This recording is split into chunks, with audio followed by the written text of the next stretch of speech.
Gragas. The teams obviously have now switched up. Only Gragas on the blue side, and we are going to see War Hunter somewhere in a lane with this Jarvan. The question is, where's Lee Sin going to be? Where is Jarvan going to be? Where's Kha'Zix going to be? There's a lot to be decided here in these early moments. Yeah, we're going to see where the heck they're going. You can see it does look like Snake may be the top laner on Renekton. Will it be Nike joining him on that top lane? We'll see how that one works out. As it is, Lee Sin is bouncing around and checking out where he's going to place those wards. Of course, we did see a little bit of aggression in the start of the last game. They didn't quite pick up the kill, though. It was Make Me Split that got caught out. We'll see whether those ward placements do pay dividends. A pink ward placed by Make Me Split there in the river. And that's obviously going to spot out Fomko if he tries to sneak across. We do have a pause, though. So we'll just see what that is. It's looking like they're going to have the admins across them at the moment. You can see the players are all there, ready and waiting. Just looking across to see if there's anything in chat. Nothing's come up, so I guess they're discussing what exactly the problem is. So what do we think here, Joe? I mean, because frankly, I don't know what the heck is going to go on. We do, as it stands at the map at the moment, we do see Lee Sin looking like it's going to be a top. So it's going to be Lee Sin versus Renekton top lane, which makes it Kha'Zix versus Jarvan in the mid lane. I have no idea how the hell that one works out because it's been so long since we saw Jarvan in the lane. And it does look like actually the duo lane will be the standard pairing. So Thresh could be... I'm trying to think, was Thresh banned in the first game? No. He was available, wasn't he? Nami was banned out, though, so that's forced Dimonco onto Thresh. And honestly, I think I'd rather let him have Nami. I don't know. I always get scared with Thresh because some of the plays that you've seen over the last sort of months since Thresh has been available have been truly, truly fearful. We're just seeing it's... that's Fomco, I believe, that's having the pause issue at the moment. You can see it's the red side, so it's definitely Instrument of Surrender.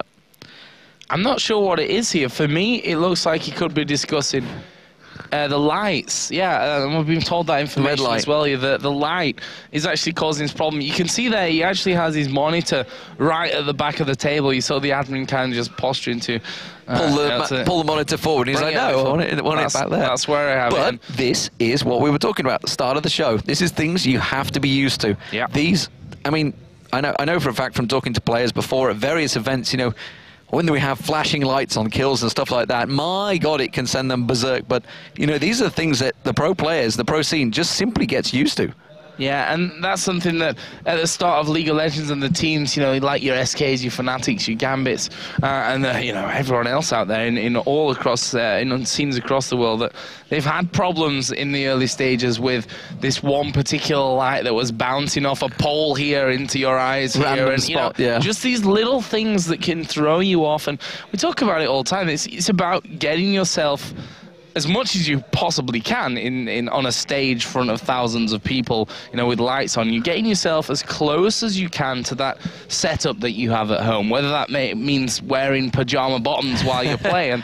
It wouldn't be the first time we've seen that in top esports play, or playing with your legs folded, or your keyboard on your lap, as some other players do as well. There's a lot of very weird things that people get used to at home that when you get to, you know, the big stage, you're like, it's not really that easy to replicate that one and get myself into the comfort zone where I, you know, spend my hours practicing at home with my team to bring it right to the event and be in that zone straight away. So hopefully we'll get this issue fixed in just a little while. Well, I mean, I remember stories of players turning up without the mouse and keyboard, and it was like, oh, we have to bring it? We have to bring a mouse and keyboard? So, well, you didn't have to, but we would have thought you'd be used to your own mouse and keyboard. That's why sometimes they turn up. It does look like they're putting their headsets back on, so hopefully we're going to get underway at the moment. But like you mentioned, you know, you can see he plays with everything pushed back, so they've fixed the lighting issue. I can't see him going any darker, but oh no, the red lights have gone off. Maybe they have. Maybe they've gone darker. They're still bathing in their blue light. They seem happy. Yeah, I think blue light's not as intruding to your eyes. I might just be making this up and it's not even true whatsoever. Depends what district you're in. I suppose so. Although, no, let's leave it there. But yeah, that's going to be fixed here in just a second. That red light going to be switched off on the one side so that, you know, the players, and at the end of the day, these are the guys that were here to watch as well. So yeah, now they've got to feel comfortable. If there's something that, you know, could be changed that doesn't affect gameplay in any way, then sure, we can help them feel as comfortable as they and different possibly players can. actually deal with problems different ways. You know, sometimes they're just like, I mean, I know for a fact, thinking back to a problem we had at All Stars where Madlife was seeing an icon incorrectly when he was throwing out a hook or something like that, and he was just like, oh, that's interesting. Oh, carried on playing like a god, and he was quite happy. Sometimes, you know, just the slightest little irritation can set players off, and sometimes, you know, you just got to make them feel comfortable. It happens at events, and it will always happen. There's no way around it, because that is esports. You know, everybody uses their own peripherals, their own different gadgets, drivers. Oh, there's so many different things that can go wrong. It's amazing that we actually do get these games going eventually, but we also continue the curse that I have on a game, and that is to keep pauses running. But it does look like the teams are readying themselves up, so hopefully we'll be underway in just a few moments. Apparently, he is fine. Great. I was just about to say that us casters can have that as well. To get Aranea on the expert desk, we have to get him massages between each one just to make him feel as comfortable as possible here. Obviously, that's not true. Well, he's a pro whatsoever. player these days, so you know, now he's even more pampered. But we are going live, ladies and gentlemen, so the game is back underway, and it is just that 1 minute gone. And as we mentioned, that pink ward that did get placed down there, Fomco and Warnter will be spotted out early on, so we'll see whether they're going to go for any early invades. Yeah, they did a little bit of that in game one, but it was more to get the wards down. There was a slight bit of damage here and there. You can see that's a pink ward put down straight away here by only Gragas inside of the death brush on that bottom side, and they're going to say, haha, there's 25 gold for us. That's all good and all well and good. Also one going in a little bit deeper than that, but right now only Gragas quite happy to know that the ward's there and that they've not gone any further into the jungle. And as we pointed out, it is still 3.7, so hence the minions are all there before 155, so they're going to clear out the wraiths. It's going to be Warnter and Snake taking those away. Nike is going to get the help of so in fact, he's going to be helping Mirizen, unless he goes into lane with blue buff, but that would be impressive for Lee Sin. I'm not too sure whether it would be impressive or a complete noob error. But Fomco will be taking the blue buff of his own, and they're going to head off into their journeys in the jungle. So let's see. We can see the lanes starting to set themselves up. It will be the duo lanes against one another. Demonco just dodging out of Dayron's shot there. Nike against Snake, going very aggressive, as you would expect from level 1 early, but honestly, I think Renekton should be a decent match for him here. And of course, the mid lane does mean it's going to be Kha'Zix versus Jarvan. So going back to the Froggen days of Jarvan mid, aggression coming out straight away, Snake go down! Wow, I was not expecting the damage, but then again, that is Lee Sin for you. No comment from Demon about being in that scenario before. Yeah, that's already a problem here for Snake in this top lane. We can see that Fomco is going to come around to that top lane just to give things a little bit of cover, but again, Nike able to put down a bit of damage, and he was, as we said earlier, their saving grace, or well, it could have been at least, let's say, in that first game with his Kha'Zix. He was doing really well with it. This time around, gone for that Lee Sin, got himself a first blood, which honestly, in a 1v1 scenario, like really just pure 1v1, no junglers involved and what have you, you probably wouldn't expect to happen, or probably shouldn't happen, you'd say.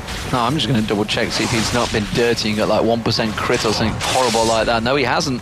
Not 1% crit chance, so no, he was straight up. Fair play to him, worked out wonders for him, but you never know the damage once he gets that Q on you, and he comes flying in. The Ignite was used as well, so it was all well played by him. Yeah, it was a case of, I think, throw the Q, if it lands, I ignite instantly and I follow it up. And that's what happened. He landed the Q and he decided to push it in there. It's a very solid first blood coming out for Nike. Still got his flash available, which of course was used by Snake to get rid of that. To touch back on that pink ward, by the way, very smart play when you've got an Evelyn on the map. We're going to have 2 pink wards down currently on that side, although one of them was used in the bottom brush, and that one has actually now timed out of things. So Fomco will be able to get around here by the looks of things on towards Kha'Zix. This is dangerous. He's been baited into this one, and it didn't quite go that little step closer. Fomco didn't get the damage down. The Ignite was used by Warnter though, so that is going to be down. It forced him, but all he did was jump away from it. So Fomco, Turn the Slayer was quite happy to do that one. This time the aggression on Nike in that top lane. He went back to buy, by the way, of course, when he did get that kill, got himself that Doran's Blade. So honestly, this may be a tough lane for Snake now. Yeah, I think so as well. And just the whole way that Lee Sin works can catch you out in those scenarios where you think, okay, he's not going to come in, and all of a sudden he's on to the next minion. He's got the shield on and he's right on top of you after the Q as well. Here is Fomco actually inside the jungle. And Mirror End was just getting a bit of a spot of him, as we are going to see those roots coming down. They managed to hook Dayruin in there. Where's the kill going to come down? Barrier used already by Dayruin, and we are having to see Varus back away. Shield was put down there, but a very, very close encounter in this bottom lane. Very good play, though, from the support. Magma split there straight away. Ignite was thrown down, and that's what forced him away. The grasping root, if that would have landed, almost certainly would have been a death. Maybe a double kill in that bottom lane. Both very, very low. Barriers were all burned as well. There is a barrier for Nixar, though, so he's still got his available if he requires it, but instead getting the poke onto Dimonco. He's going to be chugging those potions. He's just got one left, and he's being a bit of an alcoholic through them. But the CS difference between the two AD carries, you can see, this time it's going very much in favor of Dayruin.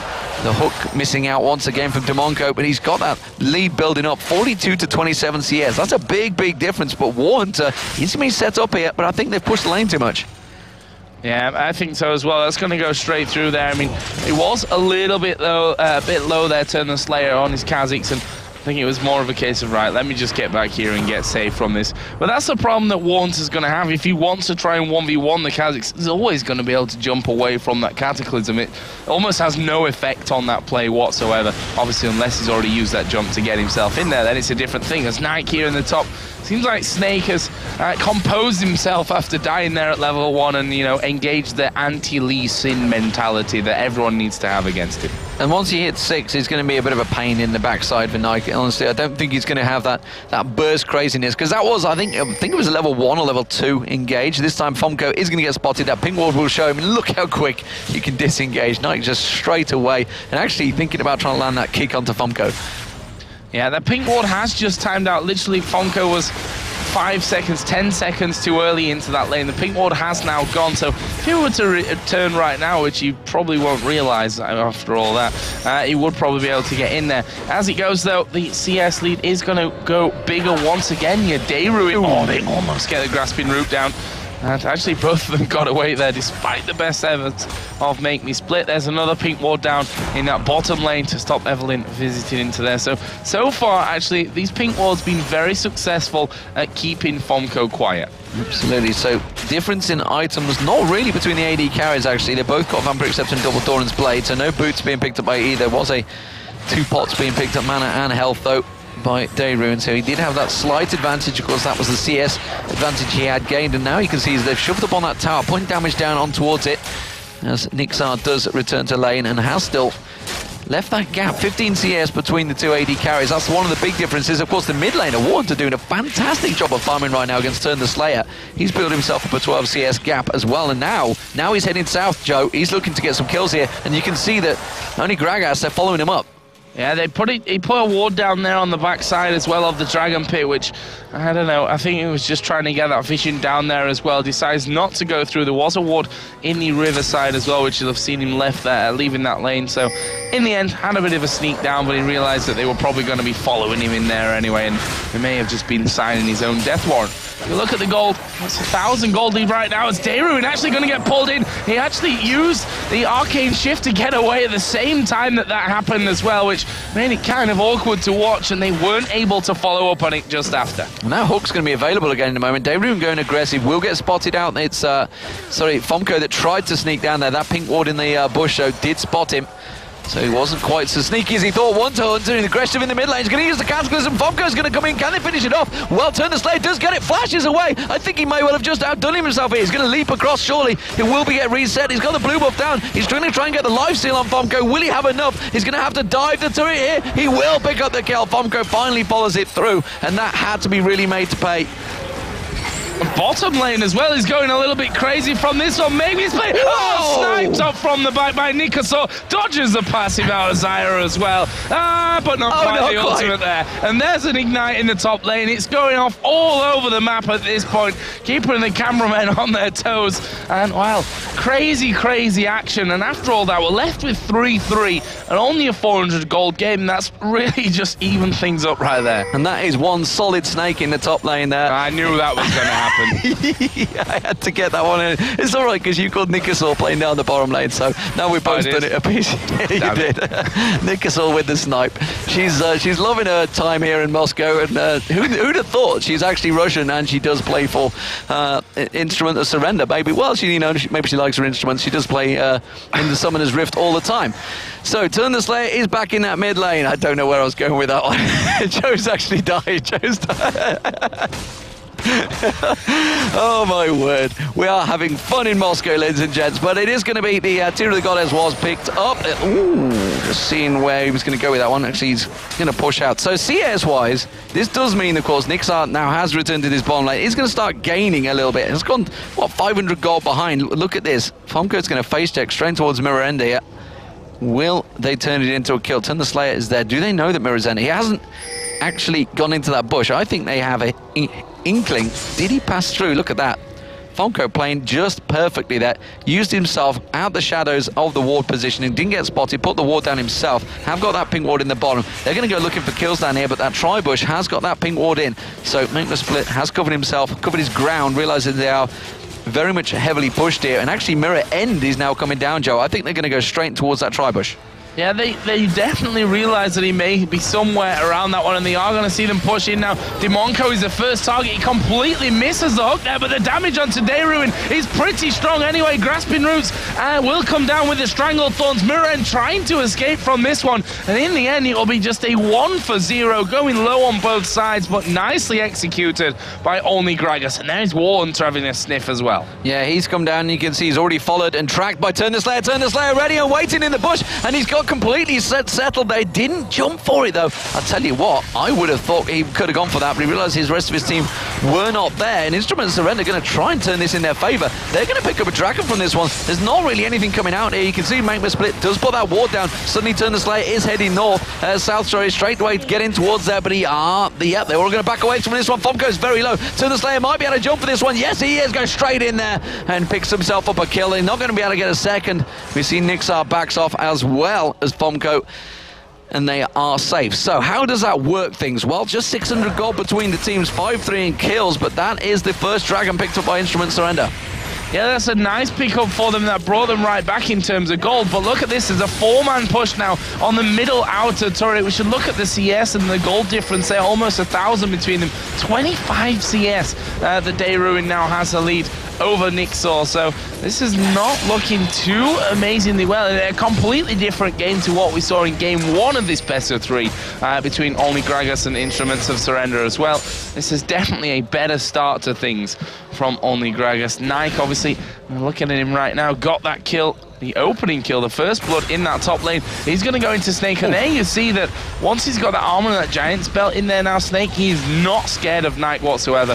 He's actually got a level advantage on him as well. Yeah, he's been up farming away on this top lane the whole time, but experience-wise, you're going to assume that he will start swinging for only Gragas. They did get that turret down, which will... Oh, has he got Lee Syndrome? Is he going to follow it up? No. No, he landed the Q. It is known as Lee Syndrome. It's now a common knowledge, common term, I feel, in League of Legends. 4 members, though, in this bottom lane of Instrument of Surrender. They're going to try and pick it out, but look at that great ward placement from Make the Split, and immediately spots them. Only 2 members got spotted there. Snake with that ultimate being used in this top lane. Look at this. He's going to have some solid metal gear, because in comes around the backside of him is Kha'Zix. Does get stunned up, jumps on him, gets it to reset. Can he get it down in there? Look at Lee Sin coming flying in from downtown, and Turn the Slayer gets the kill. Yeah, and now Jarvan here in this bottom lane needs to be a little bit careful. It looks like they're going to go for a 4-man dive on this one, and the Fonko is going to get destroyed right underneath the turret, and that will be a 2-for-1 down there. Box is actually put down to stop them chasing from Demonco, and that will be a 2-for-1. Watch out, only Gragas. Here comes the Funk, and it's coming on towards your tower, but it doesn't matter because they are going to take the top turret down, and that's 2-0 in turrets now, and only Gragas starting to show a little bit of play here. It's a 3-1-0 Kha'Zix, and that's going to cause some serious problems if Turn the Slayer can get some of that damage on. He's already been stacking that tier for a long time. There's the last Whisper now coming in. BF Sword also picked up by Dayruin. Dayruin's going to be coming back down the bottom here. Make the Split will defend off this turret, so they're doing a fantastic job. Flash is out from the hook though, and well, Demonco does keep him away. That means the flash is burned. We'll see whether or not Fomco himself wants to come down and try and pick up a kill, because so far Evelyn has not worked out well for him. Now, I totally agree with you with that one. It's not been... I mean, you can't even compare it to his Jarvan in that last game, to be honest, which I'm kind of at a loss for words as to why they've decided not to go in for that Jarvanir once again, because for me it was the thing that really set everything up for him in that last game. Well, they've got it. The Warhunter's on it. Well, yeah, so, I mean, but in the same setup, yeah. obviously. But he's going very aggressive. He's got that Brutalizer on now, and that along with the Ninja Tabby and that Giant's Bolt. So he's going to be kind of a tanky damage dealer. I think they're going to edge toward full-on Bruiser, and we'll see how it works out against Turner Slayer, because Turner Slayer seems to be happy to stand and trade with him right now. The fact that he's gone back and got armor penetration, we'll see how it develops. Look at Nike though, he's gone tanky as well. He's got himself that Sunfire Cave built up, as well as Snake, so the two top laners are in full-on Bruiser position. And honestly, there's not that many weak targets outside of the AD carries and supports right now. And we can see here that it might all kick off down on this bottom lane right now with Fonko coming out. There's the ultimate coming in. Make the split is going to be in all kinds of trouble. He will die from this one. Fonko does pick up the kill, but can he escape? He drops his W there. That'll be enough to get him away, but Nixar could be falling down. We've got Kha'Zix chasing him from the top side. Flashes in, completely misses the Void Spike. And now Warhunter's coming in as well. He does jump back over the side in the end, but he is a dead man. Ezreal did pick up the kill, but Dayruin's going to pay for his life. And just, yeah, it was a fail. Turner Slayer came in and flashed in for it, and he was just not quite up to speed with his position. Flash Void Spikes, and he put the Ignite down, but unfortunately, there was already, it's Dayrune that picked up the kill, which means he didn't really get the reset, so he couldn't jump out, and then when he did try and jump, the Flay came straight out. Meanwhile, his top lane, we're going to see Lee Sin diving in towards Snake. They just managed to get the kill on him. I don't think he's going to be able to walk away from this one. He's just going to let him go, though. I think Knight could have followed that one up. Didn't really know the position of the rest of the team, and they knew that Fonko had respawned by now, but that was the bottom tower, the first tower of the game being picked up by Instrument Surrender, so it worked out really well for them. I actually thought when only Gragas were kind of going for this one, this is pretty aggressive ballsy play considering there's only 3v3, but they didn't hang around. They lost their jungler so early on in that fight as well, but they stuck to it. Actually, it was a support that went down, sorry, it was Make the Split that went down very quickly, but they carried on going. I thought, I'm not sure about this play. And then when you saw the fails from Turner Slayer, that's just it's just never going to work out so bad. Yeah, not the best moment of his life, that's for sure, in front of the audience here. That all, I think, made a collective all together. But he's actually gone a very different route in terms of his build this time to what Nike did in the last one. We saw Nike go not brutalize, that's a complete lie. He went Bloodthirster first and then started to stack his tier. This time around, Last Whisper was finished up first with that tier in there, and then has picked up his Brutalizer, which is definitely more of what we're used to when it comes to a build on Kha'Zix. Well, it's a wise choice because he needs the armor penetration, because just look at the Instrument of Surrender team. They're all stacking out the armors, all stacking out the health. So Instrument of Surrender back on the Dragon again here, but looks like it's going to be only Gragas may well contest this one. Just around the side there, actually landing the hook on towards Knight, coming straight down, putting that box down, brilliantly done. Warhunter jumps on them, Cataclysm died across, but look at the ultimates coming out from only Gragas, just layering across there. One jump comes out, can the Turner Slayer, one more shot on towards Fonko. He will take him down this time. The Void Spikes do land, and that was absolutely brilliantly played by only Gragas. That's an ace, and just for one simple death, they're going to push straight through, or they're running for Baron. They are. They're headed top side. I think this is going to be a Baron attempt here at 18 minutes and 20 seconds for only Gragas. They know that, well, 6 seconds is the first. Nixor coming up there along with the Thresh as well. This Baron, obviously, at this point of the game, going to take a fair old time to take down, but they are definitely going to be having this one away, and there's nothing at all that Instruments of Surrender can do. And that's a big issue for them right there, because they went aggressive. Instruments Surrendered it on the Dragon, but when there's a Zyra on the other side, he can just throw that Stranglethorn down and bounce you all in the air. With True Shot Barrage following it through, they just layered the damage straight in there. And it's like the easiest ulti he ever landed in his life, because they were all just clumped together. So everything worked in only Gragas' favor. Honestly, though, they hasn't got a huge advantage still built. They've got the Baron on, which is, of course, going to make Instrument Surrender defensive for the next 4 minutes. But if you look at the gold, it's still pretty close. Just 3,000 gold. We're at the 30,000 limit, which overall, yeah, it's 10%. It's still not an insurmountable goal. Good God, if I can get my words out. An insurmountable figure, that's the word I was after, in terms of item and in terms of kills. 13-8 kills, 2-1 turrets. So actually, they don't have a ginormous lead right now, despite the great plays that they're seemingly making. And Nike, he's aggressive. You leave my ward alone. as he goes diving in on top of you. Like, hello, I'm Lee Sin, I'm on top of you. Snake here is actually going to take a lot of damage, and this is going to be a very much dead Snake. He's going to have to shed his skin and come back next time around. This time, no, again, Turn the Slayer, we kind of laughed a little bit with those voice packs earlier on, but honestly, he's 6-2-3 right now. He's a world ahead in the CS, which he wasn't before. He was actually behind, and he's doing a great job of pulling through for his team. One could say he's also making some turns. I don't know. I'm not going to go with that one. But they are starting to put pressure down, and Turn the Slayer is in that top lane all on his own, shoving on towards the top inner turret. While the rest of only Gragas look to try and make some plays. The hook not landing, that goes towards it, and obviously trying to land a hook on Lee Sin. That's like trying to catch a slippery wet fish in a uphill stream. I don't know where I can go.